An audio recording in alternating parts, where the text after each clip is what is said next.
Hello everyone, my name is Dr. Vijay Parashar. I am an endodontist. I have done my BDS from King George's Medical University, Lucknow, and my masters from Banaras Hindu University. I'm practicing in Varanasi in Velipur area. आज हम बात करेंगे root canal treatment के बारे में। अक्सर patients की ये कंप्लेन रहती है या आम पब्लिक में ये कंप्लेन रहती है कि dentist usually most of the cases में रूट कैनाल ट्रीटमेंट ही क्यों सजेस्ट कर देते हैं।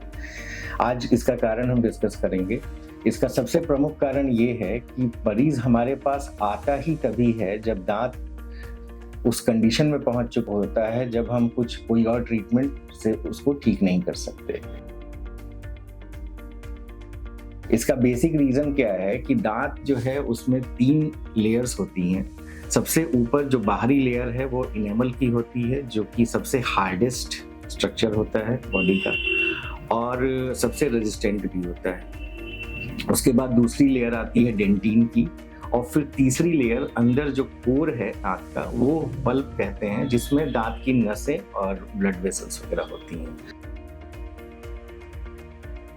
हमारे पास मरीज अगर इनेमल में कैविटी या डीके किसी भी तरीके से अगर इनेमल तक है या डेंटिन तक है, डीपर लेयर ऑफ डेंटिन को छोड़ के अगर इनेमल या मिड लेयर ऑफ डेंटिन तक है, तब तो हम उसको क्लीन करके फिल कर सकते हैं।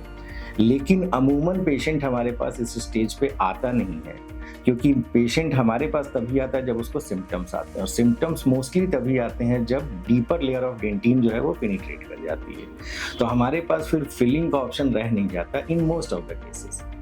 ऑल्दो अगर पेशेंट हमारे पास सही समय पे आया है जबकि कैविटी इनेमल या डेंटिन की ऊपरी बाहरी लेयर तक थी, तो हम फिलिंग ही एडवाइस करते हैं और फिलिंग ही करते हैं। पेशेंट हमारे पास अमूमन आता है जब वो उसको या तो दांत में सेंसिटिविटी या पेन या दोनों या स्वेलिंग या इसमें से मिक्स ऑफ सिम्टम्स उसको आने लगते हैं, और उस केस में हमारे पास रूट कैनाल के अलावा कोई और ऑप्शन बचता नहीं। तो रूट कैनाल में हम करते क्या है कि जब कैविटी का एक्सटेंशन अगर किसी भी तरीके से पल्प तक पहुंच गया, जो कि एक तरीके से दांत का ब्लड सर्कुलेशन जहाँ पे है, तो ब्लड सर्कुलेशन तो एक नेक्सस ऑफ ब्लड वेसल्स है जो कि आपस में सब इंटरकनेक्टेड है। तो अगर एक किसी सर्टेन पिन पॉइंट पे भी अगर पल्प एक्सपोज हुआ या पल्प इन्फेक्ट हुआ, तो एक तरीके से पूरा दांत आपका इन्फेक्ट हो गया। तो ऐसे केस में ही हम रूट कैनाल एडवाइस करते हैं। इस प्रोसेस में दांत में जितनी भी अलग अलग नंबर ऑफ रूट्स, हर दांत में जड़ों की संख्या और उन जड़ों में कैनाल्स की संख्या अलग अलग होती है।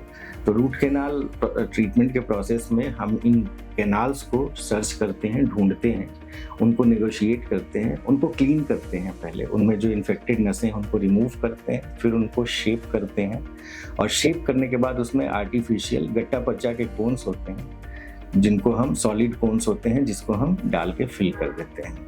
और फिर ऊपर से हम दांत में उस दांत में ऊपर से हम नॉर्मल कोई भी फिलिंग मटेरियल यूज कर लेते हैं। और जस्ट बिकॉज रूट कैनाल के बाद दांत जो है नॉन वाइटल या निर्जीव हो जाता है, तो उसकी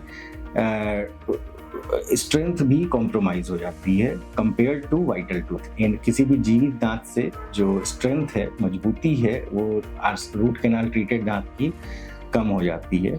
तो उसको रीइंफोर्स करने के लिए फिर हम उसके ऊपर कैपिंग एडवाइस करते हैं, सो दैट कि कोई भी जो ऑक्लूजल इम्पैक्ट है या बाहरी इम्पैक्ट है वो डायरेक्टली टूथ पे ना जाए, कैप उसको बियर करे।